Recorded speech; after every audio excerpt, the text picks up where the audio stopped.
I start my work on Monday. I start my work on Monday. Moi commence travail lundi. Ou bien moi commence travail moi lundi. I start my work on Monday. Là nous avons Monday, Monday qui veut dire lundi. Monday, Monday. Mais nous avons un verbe là qui c'est to start là, nous dit I start. To start qui veut dire commencer. To start, commencer. My work, ça me dit travail moi. My work, my work. I start my work on Monday. Moi commence travail moi, ou bien moi commence travail lundi. The second one is Tuesday. Nous dit mardi en anglais, nous dit Tuesday. Tuesday. Mardi, Tuesday. On Tuesday, I go to the gym. Moi dit mardi, moi aller dans le gym, moi faire sport. OK? Ou bien jour mardi, moi aller dans le gym, moi faire sport. OK? Pour nous dire mardi, en anglais nous dit Tuesday.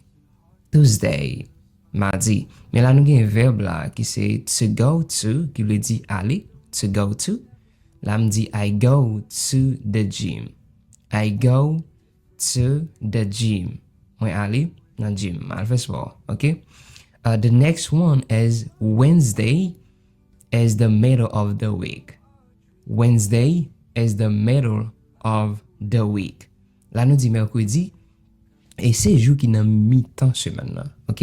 Nous dit Wednesday is the middle of the week. Pour nous dit mercredi, nous va dire Wednesday, mais nous dit Wednesday, Wednesday, Wednesday, Wednesday, Wednesday, qui veut dire mercredi.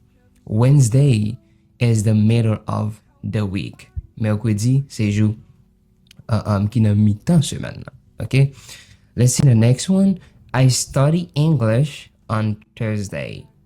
I study English on Thursday. Thursday. Là, nous dit Thursday, ça veut dire jeudi. Thursday. I study English on Thursday. Alors, pas confondre Thursday avec Tuesday. Thursday, c'est jeudi et Tuesday, c'est mardi. Thursday, jeudi, Tuesday, mardi. I study English on Thursday. Moi étudie anglais jeudi ou bien jour jeudi. I study English on Thursday. All right. The next one is Friday. Friday. Friday. Friday.